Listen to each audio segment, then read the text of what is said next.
Hello बच्चों, welcome to your channel physics with king sir. बच्चों शुरू करते हैं आज का टॉपिक।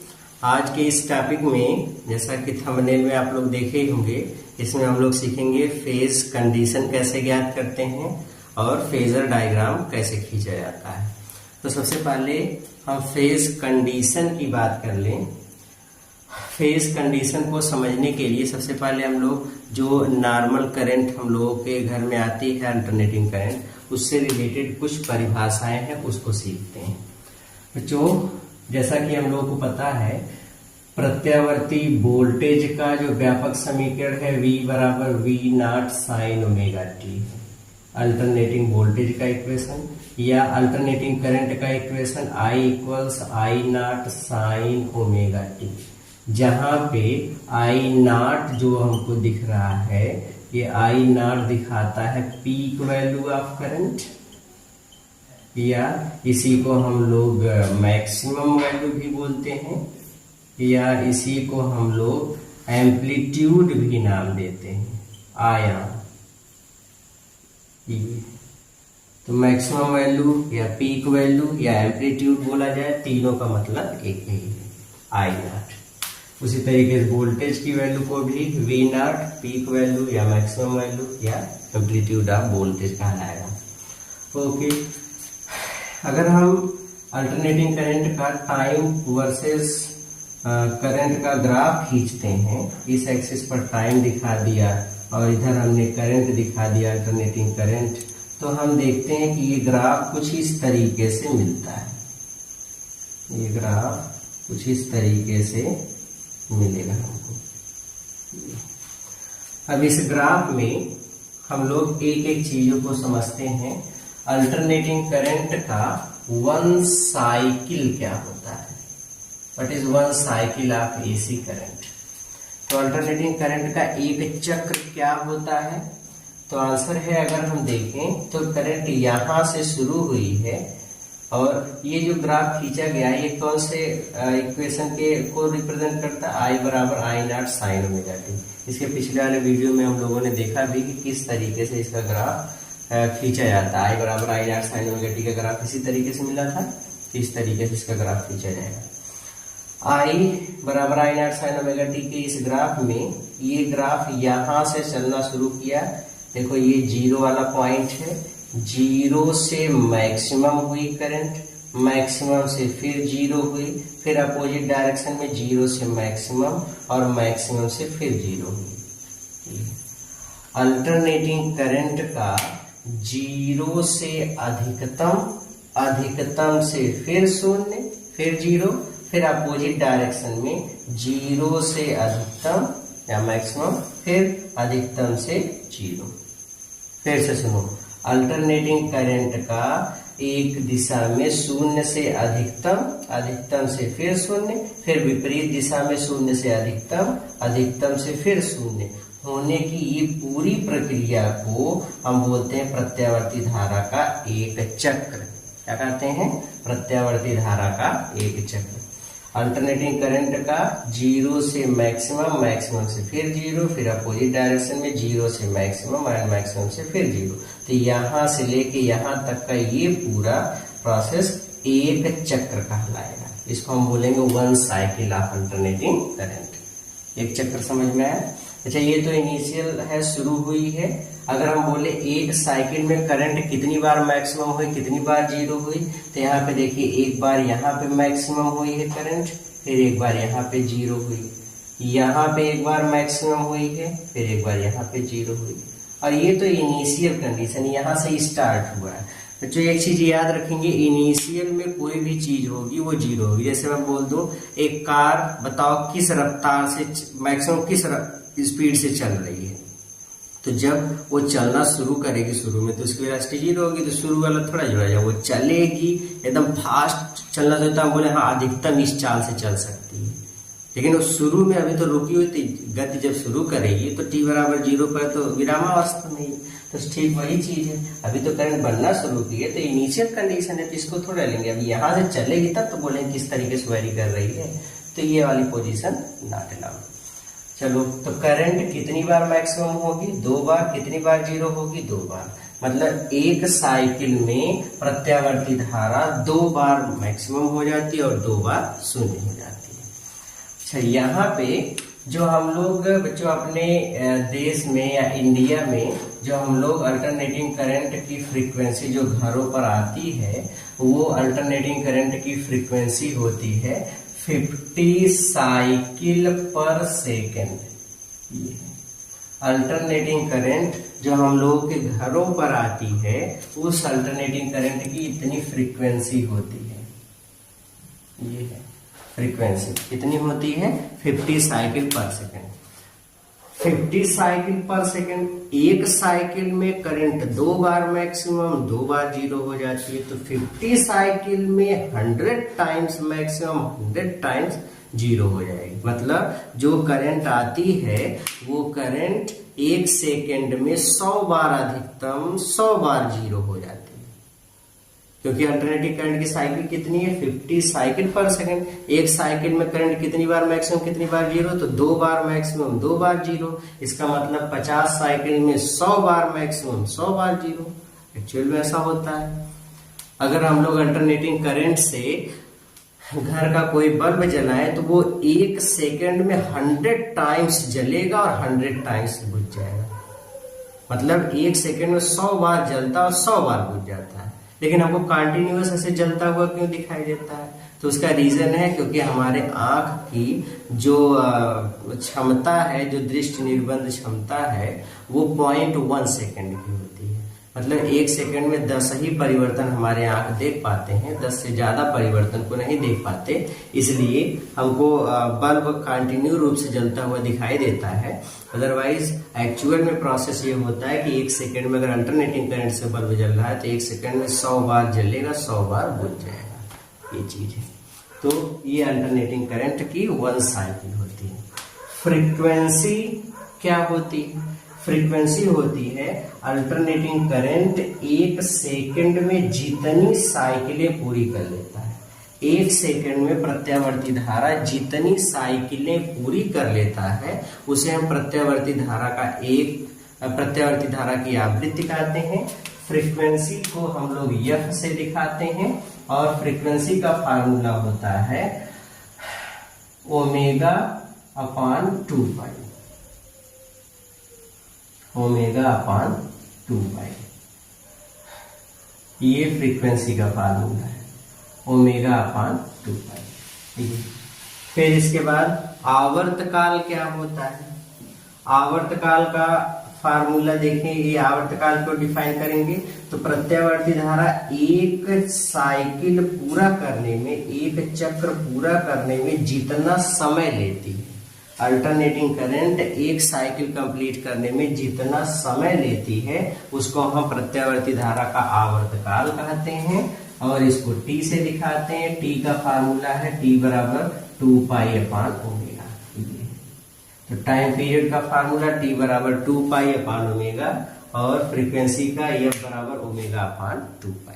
ये है। अब नेक्स्ट चीज है जो सबसे इंपॉर्टेंट चीज है।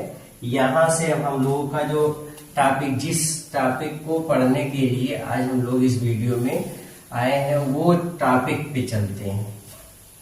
सबसे पहली चीज टॉपिक में जो हमको पढ़ना है वो चीज है फेज एंड फेजर डायग्राम। सबसे पहले फेज का मतलब कला। फेज क्या है? कला किसे कहते हैं? बच्चों, कला या फेज एक ऐसी क्वांटिटी होती है जो किसी क्षण अल्टरनेटिंग करंट की पोजीशन और उसकी डायरेक्शन को बताती है। पोजीशन और उसकी डायरेक्शन को रिप्रेजेंट करती है कि वैल्यू कितनी है करंट की और करंट किस डायरेक्शन में चल रहा है। जो अल्टरनेटिंग करंट की पोजीशन, स्थिति और डायरेक्शन, दिशा का निर्धारण करे या उसके बारे में बताए, वो क्वांटिटी क्या कहलाती है? फेज। फेज को हम फाई से दिखाते हैं। किसे दिखाते हैं? फाई से। फिर से सुनो, अल्टरनेटिंग करंट में फेज क्या होता है? तो आंसर जो करंट की पोजीशन और डायरेक्शन को बताते हैं उसी को हम क्या बोलेंगे? फेज, क्या बोलेंगे? फेज। तो उसको फेज कहेंगे, कला कहेंगे। जो हमने वोल्टेज का इक्वेशन देखा, करंट का इक्वेशन देखा, इसमें देखिए ये तो पीक वैल्यू एम्पलीट्यूड हुआ, आई की वैल्यू साइन ओमेगा टी पर डिपेंड करती है। किस पर डिपेंड करती है? Sign omega T. इस साइन ओमेगा टी वाले फंक्शन में जो साइन का कोणांक है ओमेगा टी, यही किसी भी क्षण पोजीशन और डायरेक्शन को डिसाइड करेगा। दैट मीन्स इसी को हम लोग फेज बोलेंगे। अब चूंकि कोण के रूप में है इसीलिए इसको फेज एंगल कहते हैं। फेज एंगल कहा जाए, फेज कहा जाए, बात एक ही है।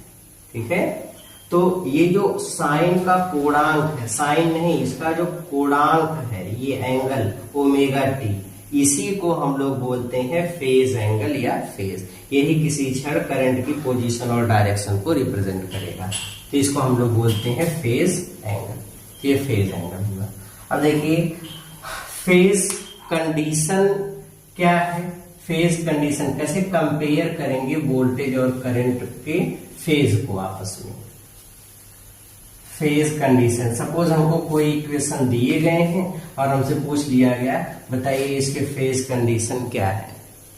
ध्यान से देखो, अब फेज तो कुछ कुछ समझ में आ रहा है हमको, कुछ कुछ बातें पकड़ में आ रही हैं। जैसे मान लो हमको एक इक्वेशन दिया गया है, v बराबर v naught sine omega t plus pi by 2, ये है। अब मैं पूछ लूं बताइए वोल्टेज का फेज कितना है, तो वोल्टेज का फेज कितना है, तो आंसर इसका फेज आप लिखोगे तो इसका फेज कितना है? Omega t plus pi by 2। ये फेज कहलाएगा। साइन का कोणांक ही तो फेज कहलाता है। तो इसको हम फाई से दिखाते हैं तो फेज कितना हो गया? Pi by 2 plus omega t, या omega t plus pi by 2, ये इसका फेज हो गया। अच्छा, एक चीज इसमें ये भी ध्यान देंगे, जब भी हमसे कोई भी चीज इनिशियल पूछी जाए, जैसे ऐसे इक्वेशन दे दिया, पूछे वोल्टेज का प्रारंभिक कला बताओ, इनिशियल फेज कितना है, तो इनिशियल का मतलब एकदम शुरू में। इनिशियल फेज का मतलब एट स्टार्ट, मतलब जैसे ही शुरू हुआ, और जैसे ही शुरू हुआ उस चीज को हम लोग बताते हैं t इक्वल्स 0 से। जैसे आपको इक्वेशन दे दिया गया, बोल दिया वोल्टेज का प्रारंभिक कला बताओ, तो इनिशियल फेज निकालेंगे, t की वैल्यू 0 रख देंगे, t की वैल्यू 0 रख दोगे तो फाई इनिशियल की वैल्यू हमको मिलेगी, फाई इनिशियल, इसकी वैल्यू t की वैल्यू 0 कर दिए, 0 बचेगा कितना? पाई बाई 2। मतलब इसका प्रारंभिक कला इनिशियल फेज कितना है? पाई बाई 2। ऐसे निकालेंगे, तो ये इनिशियल फेज निकालने का तरीका है, या फेज ऐसे पहचानेंगे। अब फेज कंडीशन के बारे में, दो इक्वेशंस में हम फेज का कंपैरिजन कैसे करेंगे। अल्टरनेटिंग करंट वाले में जैसे वोल्टेज और करंट दे दिया गया तो उसके फेज का कंपैरिजन आपस में कैसे करेंगे। इसी चीज को जो कंपैरिजन करते हैं इसी को हम बोलते हैं फेज कंडीशन। क्या बोलते हैं? Phase condition. ये कंपैरिजन करते हैं उसी को। फेज कंडीशन क्या है? जैसे मान लो आपको वोल्टेज और करंट का इक्वेशन दिया गया है, आपको किसी अल्टरनेटिंग करंट सर्किट में बता दिया गया वोल्टेज का इक्वेशन है V बराबर V not sine omega T, और करंट का इक्वेशन है I बराबर I not sine omega T. आपसे बोल दिया गया बताइए वोल्टेज और करंट का फेज कंडीशन क्या है, दोनों में कौन आगे चल रहा है कौन पीछे चल रहा है, क्या कंडीशन है फेज की। तो आप देखो वोल्टेज का फेज कितना है? Omega T. वोल्टेज का फेज कितना है? Omega T. करंट का भी फेज कितना है? Omega T. तो दोनों के फेज कितने हैं? Omega T. क्या दोनों के बीच कोई फेज डिफरेंस है? नहीं, फेज डिफरेंस, इसका भी फेज जी ओमेगा टी, इसका भी फेज ओमेगा टी, तो डिफरेंस कितने का होगा? 0 का, कोई अंतर नहीं है। अब इसी चीज को जब हम लोग लिखेंगे तो इसको ऐसे लिखेंगे कि अल्टरनेटिंग करंट सर्किट में वोल्टेज और करंट दोनों सेम फेज में है, both are in same phase, दोनों समान कला में। देखो इसका भी फेज सेम है। या ऐसे भी बता सकते हैं। देखो इसको बताने का कई तरीका है, लेकिन सबका मतलब एक ही है। अल्टरनेटिंग करंट सर्किट में वोल्टेज और धारा के बीच का कालांतर शून्य है, फेज डिफरेंस 0 है, ऐसे भी बता सकते हैं। ऐसे भी बता सकते हैं अल्टरनेटिंग करंट सर्किट में वोल्टेज और धारा कला में साथ साथ चल रहे हैं। ऐसे भी बता सकते हैं वोल्टेज और धारा दोनों समान कला में है, ऐसे भी बता सकते हैं। तो तीनों में से चाहे जैसे बता दो आप कि वोल्टेज और धारा दोनों साथ साथ चल रहे हैं, वोल्टेज और करंट दोनों के बीच या दोनों के बीच का कालांतर शून्य है। तो आप किसी भी तरीके से बता दो। ये जो अभी स्टेटमेंट हमने लिखा, ये स्टेटमेंट ही फेज कंडीशन है। क्या है? Phase condition. ऐसे हम लोग फेज कंडीशन लिखेंगे। ओके, एक और एग्जांपल लेते हैं, एक दो एग्जांपल और सॉल्व करेंगे, अभी क्लियर हो जाएगा फेज कंडीशन कैसे बताना है। अब देखिए, फेज कंडीशन जब दिखाएंगे तो उसको शो करने के लिए सबसे पहले मान लीजिए एक इक्वेशन हमको दिया गया है, वोल्टेज का V बराबर V0 sign omega t plus pi by 2 है, करंट का फेज है I बराबर I0 साइन ये है ओमेगा टी, बस केवल इतना ओमेगा टी। अब फेज देखिए, तो इसमें अगर वोल्टेज का फेज देखेंगे तो omega t plus pi by 2 है, करंट का फेज देखेंगे तो खाली ओमेगा टी। अब देखो वोल्टेज का फेज पाई बाई 2 ज्यादा है, प्लस हो रहा है तो ज्यादा है, और इसका कम है पाई बाई 2। तो अब जब यहाँ पे फेज कंडीशन लिखेंगे तो हम ये बताएंगे कि वोल्टेज, अब दोनों के बीच डिफरेंस कितने का है, फेज डिफरेंस कितने का है, तो दोनों के बीच का अगर फेज डिफरेंस लिखेंगे तो फेज डिफरेंस कितने का मिल रहा है, तो पाई बाई 2 का मिल रहा है। कितने का? पाई बाई 2। फेज डिफरेंस है पाई बाई 2। भाई इसका omega t plus pi by 2, इसका ओमेगा टी, इसके फेज से इसके फेज को घटा देंगे तो कितने मिलेगा? पाई बाई 2 का। ओके, अब फेज कंडीशन कैसे बताएंगे, तो फेज कंडीशन इस तरीके से बताएंगे। अल्टरनेटिंग करंट सर्किट में वोल्टेज करंट से कला में पाई बाई 2 रेडियन अथवा 90 अंश अग्रगामी है। मतलब ये आगे आगे, इसका फेज आगे आगे चल रहा है। जिस समय इसका फेज ओमेगा टी, उस समय इसका ओमेगा टी में प्लस पाई बाई 2, तो ये आगे चल रहा है। तो आप इसको बताओगे एसी सर्किट में वोल्टेज करंट से कला में पाई बाई 2 रेडियन अथवा 90 अंश अग्रगामी है। या इसी को करंट के पदों में लिखोगे तो ऐसे लिखेंगे, एसी सर्किट में करंट वोल्टेज से कला में पाई बाई 2 पश्चगामी है। पश्चगामी मतलब पीछे पीछे चल रहा है। अग्रगामी का मतलब देखिए इसका फेज ज्यादा है तो ये आगे आगे चल रहा है। चाहे हम ऐसे बोल दें कि वोल्टेज, ऐसे हम इसको ऐसे बोल दें कि वोल्टेज पाई बाई 2 अग्रगामी है, या ऐसे भी बोल सकते हैं कि voltage pi by 2 current pi by 2 पश्चगामी है। फिर से सुनो, कैसे बता सकते हैं, वोल्टेज का फेज पाई बाई 2 ज्यादा है, या ऐसे ही बता सकते हैं कि करंट का फेज पाई बाई 2 कम है। तो दोनों तरीका सही है, आप दोनों में से चाहे जैसे एक्सप्लेन करें। तो आप जब यहाँ पे बताओगे तो या फेज कंडीशन लिखोगे तो कितने तरीके से लिखेंगे। पहला तरीका क्या है, ऐसे बताएंगे वोल्टेज करंट से कला में पाई बाई 2 अग्रगामी है, पहला तरीका।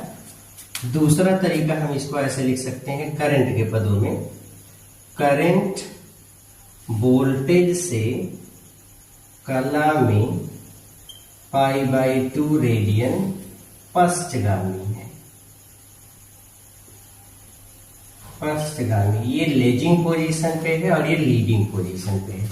इसी को हम बोलते हैं voltage is leading by 5/2 radian in phase two current, ऐसे ही बोलते हैं ये। तो इस तरीके से तरीका है वोल्टेज और करंट के फेज कंडीशन को लिखने का। पूछ लिया जाए दोनों में फेज डिफरेंस, तो फेज डिफरेंस π/2 का है। कौन किसका फेज ज्यादा है, तो वोल्टेज का, इसलिए वो आगे आगे चलेगा। इसका फेज कम है, वो पीछे पीछे चलेगा। क्लियर हो गया? ओके। तो इस तरीके से फेज कंडीशन बता देंगे। चलिए और एक एग्जांपल लेते हैं।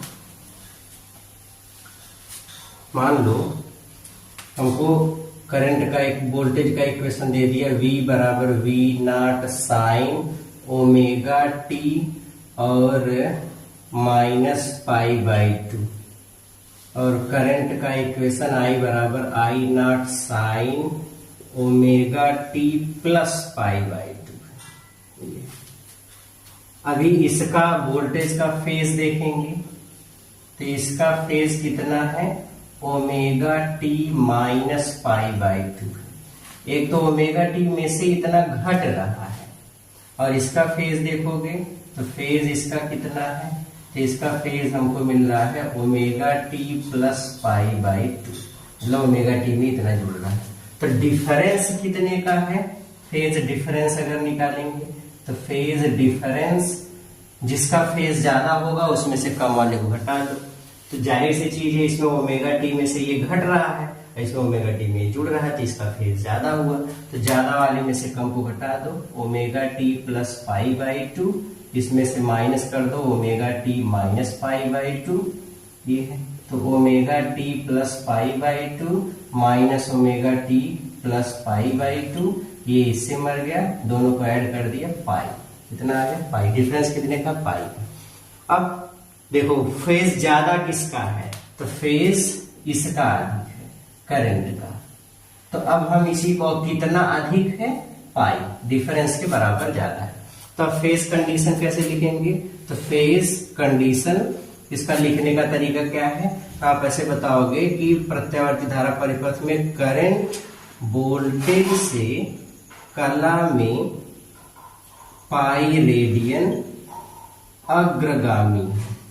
इस बार कौन आगे चल रहा है, करंट, क्योंकि जिसका फेज ज्यादा होगा वो आगे चलेगा, अग्रगामी। इसी तरीके से या हम दूसरा और भी ऐसे लिख सकते हैं वोल्टेज के पदों में, वोल्टेज करंट से कला में पाई रेडियन पश्चगामी। क्या है, पश्चगामी, ऐसे। तो इस तरीके से फेज कंडीशन लिखा जाता है। आई होप आपको अब समझ में आ गया होगा कि फेज कंडीशन कैसे बतानी है। जैसे आपको इक्वेशन में एक और जाते जाते एग्जांपल दे दूं, V बराबर V0 sign omega T, current का I बराबर I0 sign omega t plus π/2। किसका फेज ज्यादा है, फेज कंडीशन क्या है, तो जाहिर सी चीज है, यहाँ पे देखो करंट का फेज ज्यादा है तो ये लीडिंग पर होगा, लीडिंग मतलब अग्रगामी है, और ये पीछे इसका फेज कम है तो ये लेजिंग पर होगा, पश्चगामी होगा। अब क्या बताएंगे कि करंट वोल्टेज से कला में π/2 रेडियन अग्रगामी है। वोल्टेज करंट से करंट वोल्टेज से कला में π/2 रेडियन अग्रगामी है, या वोल्टेज के पद में बताया तो वोल्टेज करंट से कला में π/2 पश्चगामी। तो वोल्टेज पश्चगामी और करंट अग्रगामी। इस तरीके से फेज कंडीशन बताना है। क्लियर हो गया? ओके, मिटा दे इसको। Very good. तो ये है बच्चों फेज कंडीशन। इस तरीके से हम लोग दो इक्वेशन से वोल्टेज और करंट के बीच का फेज और उसका जो कंडीशन है कि कौन आगे चलेगा कौन पीछे चलेगा, ये हम लोग पता करेंगे। ओके, फिर फेजर डायग्राम कैसे खींचते हैं।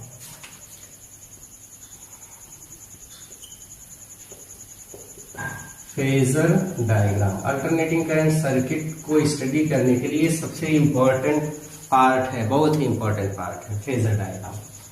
फेजर डायग्राम एक वेक्टर डायग्राम होता है, एक वेक्टर डायग्राम होता है जो वोल्टेज और करंट का खींचा जाता है। वोल्टेज और करंट का जो वेक्टर डायग्राम है जिसको हम रेफरेंस एक्सिस पर खींचते हैं। रेफरेंस एक्सिस मतलब एक्स अक्ष वाई अक्ष ऐसे वाले एक्सिस पर खींचते हैं, उसी को हम बोलते हैं फेजर डायग्राम। तो ये कला समंजन आरेख, इसी को हिंदी में कहते हैं कला समंजन आरेख। ये तो कला समंजन आरेख फेजर डायग्राम एक वेक्टर डायग्राम होता है वोल्टेज और करंट का, जो कि रेफरेंस एक्सिस पर खींचा जाता है। इसमें फेजर डायग्राम खींचने के लिए आपको 2-3 स्टेप याद रखने होंगे। पहला, हमेशा जो वोल्टेज वाली लाइन होगी ये बड़ी लंबाई की होगी, और जो करंट वाला ग्राफ जो रिप्रेजेंट करेगा या करंट जिससे हम रिप्रेजेंट करेंगे वो वोल्टेज की तुलना में छोटी लंबाई की होगी। रीजन क्या है? देखो बच्चों, रीजन ये है क्योंकि ओम्स लॉ के अकॉर्डिंग V बराबर I इंटू R, या I बराबर निकालोगे तो V अपान R। अब ध्यान से देखो, वोल्टेज में हम इस संख्या से भाग कर रहे हैं तो भागफल करंट के बराबर है। मतलब इस संख्या में जब इससे भाग करेंगे तो जो भाग कर देंगे तो इसके कई टुकड़े कर देंगे, तो जो एक टुकड़ा मिलेगा वो इसके बराबर करंट का। मतलब अगर ये रेजिस्टेंस ना होता तो ये वोल्टेज बड़ा हो जाता, और उस समय दोनों बराबर नहीं होते, ये करंट छोटा हो जाता। मतलब वोल्टेज करंट से बड़ा होता है, इसलिए हम हमेशा वोल्टेज को बड़ी लंबाई से दिखाएंगे, करंट को छोटी लंबाई से दिखाएंगे। क्लियर हो गया? तो लेंथ हमेशा याद रखेंगे, वोल्टेज को बड़ी लंबाई और करंट को छोटी लंबाई। दूसरी चीज, जब भी हम ग्राफ खींचेंगे तो ग्राफ में जो डायरेक्शन एंटी क्लॉकवाइज होगी वो डायरेक्शन पॉजिटिव कंसीडर की जाएगी, और जो डायरेक्शन क्लॉकवाइज होगी वो डायरेक्शन निगेटिव कंसीडर की जाएगी। ठीक है? जो डायरेक्शन क्लॉक पॉजिटिव होगी वो एंटी क्लॉकवाइज, और जो डायरेक्शन निगेटिव होगी वो क्लॉकवाइज। निगेटिव क्लॉकवाइज ये, और जो पॉजिटिव है ये एंटी क्लॉकवाइज। ये इसकी डायरेक्शन याद रखेंगे। अब हम लोग कला समंजन आरेख खींचने की कोशिश करते हैं, सीखते हैं कि किस तरीके से आरेख खींचा जाएगा। मान लो बच्चों, हमको इक्वेशन दिए गए हैं, करंट का इक्वेशन दे दिया, I बराबर I not sine omega T, और वोल्टेज का इक्वेशन है V बराबर V not sine omega t plus pi by 2। अब इसका हमको कला समंजन आरेख खींचना है, तो हम आरेख कैसे खींचेंगे? वेक्टर डायग्राम खींचने के लिए पहले आप कोऑर्डिनेट बना लेंगे। ये कोऑर्डिनेट हो गया, ओके। अब यहाँ पे सबसे पहले ये देखिए रेफरेंस एक्सिस है, एक्स एक्सिस। अगर हम करंट का फेज देखें तो करंट का फेज कितना है? Omega T. करंट का फेज है ओमेगा टी। वोल्टेज का अगर फेज देखेंगे तो इसका फेज है omega t plus pi by 2। तो सबसे पहले ओमेगा टी चलते हैं, ओमेगा टी प्लस में है तो यहां से रेफरेंस एक्सिस में चलना शुरू करो। प्लस में है तो किस डायरेक्शन में चलेंगे? एंटी क्लॉकवाइज, मतलब इधर।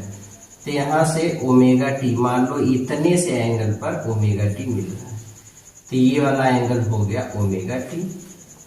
अब यहां से वेक्टर डायग्राम बना दो, मतलब एक वेक्टर खींच दो। ये छोटी लंबाई लेंगे क्योंकि हम किसकी बात कर रहे हैं? करंट की, इसलिए ये छोटी लंबाई। ये है I, ओके। करंट वाली लाइन को खींचेंगे तो वो छोटी लंबाई का होगा क्योंकि करंट छोटा होता है। और बच्चों ये जो लेंथ होगी, ये जो पूरी लंबाई है करंट वाली, जो लंबाई हमने दिखाया ग्राफ की, इसको I नॉट से दिखाएंगे। ये एम्पलीट्यूड है या पीक वैल्यू ऑफ करंट को दिखाती है।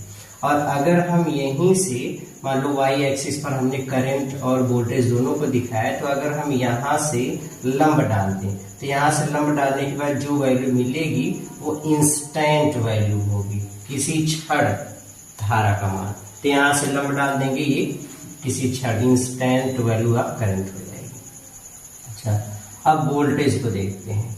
अब ध्यान से देखो, वोल्टेज वाला फेजर डायग्राम या फेज कैसे बनाएंगे। इसका phase omega t plus pi by two है, तो ओमेगा टी यहाँ से यहाँ तक तो हुई चले ही हैं। ओमेगा टी में प्लस पाई बाई टू और जोड़ना है, प्लस करना है, और प्लस के लिए कौन सी डायरेक्शन चलना पड़ेगा, एंटी क्लॉकवाइज। तो यहीं पर 90 डिग्री और चलो, ऐसे 90 डिग्री और चल दिया। ओमेगा टी था ही, उसमें 90 डिग्री और ऐड कर दिया, तो टोटल कितना हो गया, omega t plus pi by two. मतलब यहां से यहां तक का टोटल एंगल, ये वाला जो टोटल एंगल है वो कितना हो जाएगा, तो ये वाला एंगल हो जाएगा omega t plus pi by two, ये हो। अच्छा, ये जो पूरी लेंथ है वोल्टेज वाली लंबाई को बड़ी लंबाई से दिखाएंगे क्योंकि वोल्टेज बड़ा होता है, और ये लंबाई पीक वैल्यू ऑफ वोल्टेज को दिखाएगी। यहां से लंब डाल देंगे सामने वाले एक्सिस पर, तो यहाँ से लंब डालेंगे, वाई एक्सिस पर लंब डालेंगे, वाई एक्सिस पर ही हम वोल्टेज और करंट की इंस्टेंट वैल्यू को दिखाते हैं, इसलिए वाई एक्सिस पर लंब डालेंगे। यहाँ पे हम लंब डाल दिए, ये जो लेंथ यहाँ से यहाँ तक मिलेगी ये इंस्टेंट वैल्यू ऑफ वोल्टेज को दिखाएगी। किसको दिखाएगी, इंस्टेंट वैल्यू ऑफ वोल्टेज। कोई डाउट है कैसे खींचा गया ग्राफ? ओके, कोई भी डाउट होगा वीडियो को रिवाइज पीछे करके थोड़ा सा फिर से लेकर के देख लेंगे, समझ लेंगे। एक दूसरा एग्जांपल लेते हैं, मिटा दे इसको। ओके, दूसरा एग्जांपल लेते हैं, जो कैसे ग्राफ खींचा जाएगा उसको समझिए। मान लो आपको वोल्टेज का इक्वेशन दिया गया है, V बराबर V not sine omega T, और करंट का दिया गया है I बराबर I not sine omega T minus pi by two. अब इसका कैसे खींचेंगे, तो फेज पहले देख लीजिए, वोल्टेज का फेज कितना है, पाई बाई टू प्लस, और करंट का फेज कितना है, तो करंट का फेज है omega T minus pi by two. तो इसके लिए रेफरेंस लाइन बना लिया, ये है। अब इधर हमने वोल्टेज और करंट को दिखाना है, इंस्टेंट वैल्यू हमको पता चलेगी। अब यहां से देखो, सबसे पहले तो तीर का निशान नहीं लगाते, सबसे पहले फेज देखते हैं वोल्टेज का। तो वोल्टेज का फेज कितना है, वोल्टेज का फेज है ओमेगा टी, कितना है, ओमेगा टी। ओमेगा टी है बच्चों डिफरेंस पाई बाई टू का है। ओके, वोल्टेज का फेज कितना है, ओमेगा टी, तो वोल्टेज का फेज ओमेगा टी हो गया। तो ओमेगा टी, अब आप चलोगे, देखो ये पॉजिटिव में है, प्लस में है, तो पॉजिटिव किसकी डायरेक्शन चलेंगे, एंटी क्लॉकवाइज। तो एंटी क्लॉकवाइज डायरेक्शन में चलो, ये वाला एंगल हो गया ओमेगा टी प्लस में। वोल्टेज वाली लाइन है तो लाइन थोड़ी सी बड़ी रहेगी, तो इस वाली लाइन को आप बड़ी लाइन से दिखा दो, और ये हो गया पीक वैल्यू ऑफ वोल्टेज, लंब डाल दिया वाई एक्सिस पर, इंस्टेंट वैल्यू ऑफ वोल्टेज। अब उसी समय करंट का जब फेज खींचोगे तो करंट का फेज देखो, करंट आपको मतलब पाई बाई टू रेडियन पीछे ओमेगा टी में से माइनस करना है, और माइनस के लिए किस डायरेक्शन में चलना पड़ेगा, तो माइनस के लिए हमको चलना पड़ेगा किस डायरेक्शन में, तो आंसर है अपोजिट डायरेक्शन, मतलब क्लॉकवाइज। तो यहाँ से 90 डिग्री रिवर्स चलो, 90 डिग्री रिवर्स, ये वाली जो लाइन बनेगी ये करंट की पीक वैल्यू, और यहाँ से इंस्टेंट वैल्यू। अब देखो ओमेगा टी प्लस में चले 90 डिग्री, उसी जहां पे पहुंचे वहीं से फिर वापस आ गए 90 डिग्री, तो टोटल कितना एंगल हो गया, ये ओमेगा टी प्लस में, और वहीं से हम वापस आए हैं इतना,